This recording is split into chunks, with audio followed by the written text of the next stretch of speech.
Assalamualaikum warahmatullahi wabarakatuh. Saya Halimah Rizky Utami, NIM 2219044. Saya akan menceritakan sedikit tentang biografi Ibnu Sina. Ibnu Sina merupakan ilmuwan muslim yang terkenal di dunia. Ia seorang ilmuwan dengan pemikiran-pemikiran yang cerdas mendasari ilmu kedokteran modern. Hingga saat ini, Ibnu Sina disebut sebagai bapak kedokteran modern. Ibnu Sina sendiri lahir pada zaman keemasan peradaban Islam, sehingga ia disebut sebagai tokoh Islam dunia. Nama lengkap Ibnu Sina yaitu Abu Ali Al-Husain bin Abdullah bin Sina. Ia lahir pada tahun 980 Masehi di Afshahna, daerah dekat Bukhara, sekarang menjadi wilayah Uzbekistan, kemudian Persia. Ibnu Sina berasal dari keluarga yang bermadzhab Ismailiyah, telah akrab dengan pembahasan-pembahasan ilmiah, terutama yang disampaikan oleh ayahnya. Orang tuanya adalah seorang pegawai tinggi pada pemerintahan dinasti Saman. Ibnu Sina dibesarkan di Bukhara serta belajar ilmu falsafah dan ilmu-ilmu agama Islam. Ibnu Sina lahir di saat zaman keemasan peradaban Islam. Pada zaman tersebut, banyak ilmuwan-ilmuwan muslim yang mengeluarkan karyanya berupa terjemahan teks ilmu pengetahuan dari Yunani, Persia, dan India. Teks Yunani dari zaman Plato, sesudahnya hingga zaman Aristoteles secara intensif diterjemahkan dan dikembangkan lebih maju oleh para ilmuwan Islam. Selanjutnya yaitu perjalanan hidup Ibnu Sina. Ibnu Sina saat berusia 10 tahun, dia banyak mempelajari ilmu agama Islam dan berhasil menghafal Al-Quran. Ia dibimbing oleh Abu Abdillah Natili dalam mempelajari ilmu logika untuk mempelajari buku Isagoge dan Properi.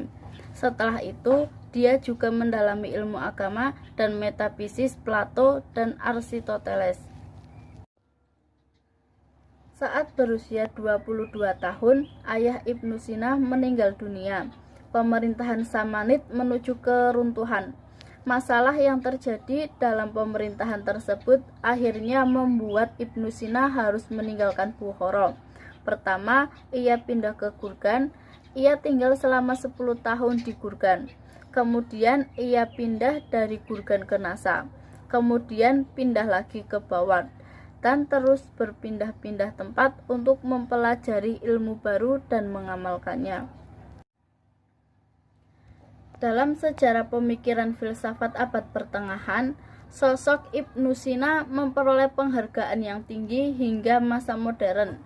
Ia adalah satu-satunya filsafat besar Islam yang telah berhasil membangun sistem filsafat yang lengkap dan terperinci. Suatu sistem yang telah mendominasi tradisi filsafat muslim beberapa abad. Kehidupan Ibnu Sina dihabiskan untuk urusan negara dan menulis. Pada usia 58 tahun, Ibnu Sina meninggal dan dikuburkan di Hamasan.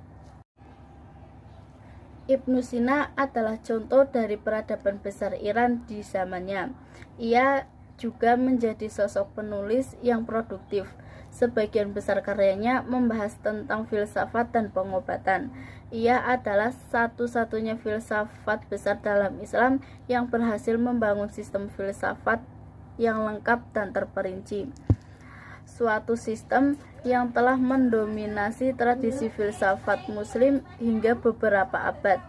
Karyanya yang paling terkenal adalah The Book of Healing dan The Canon of Medicine.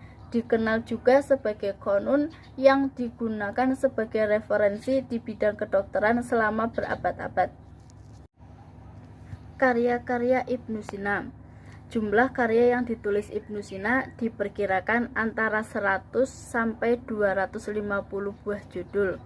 kualitas karyanya yang begitu luar biasa dan keterlibatannya dalam praktek kedokteran, mengajar, dan politik menunjukkan tingkat kemampuan yang luar biasa. Beberapa karyanya yang sangat terkenal diantara lain: 1. Kanun Fitib, Canon of Medicine, terjemahan bebas, aturan pengobatan. Kedua, Asy-Syifa, terdiri dari 18 jilid berisi tentang berbagai macam ilmu pengetahuan. Ketiga, An-Najat.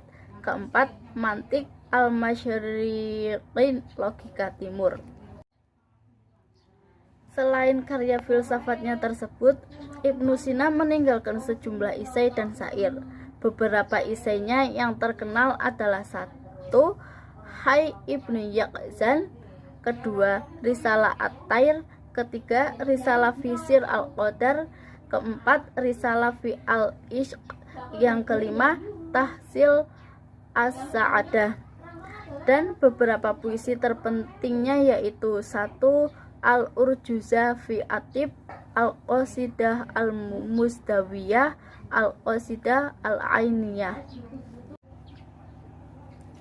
Demikian biografi singkat tentang Ibnu Sina atau biasa disebut Bapak Kedokteran Modern. Semoga bermanfaat. Wassalamualaikum warahmatullahi wabarakatuh.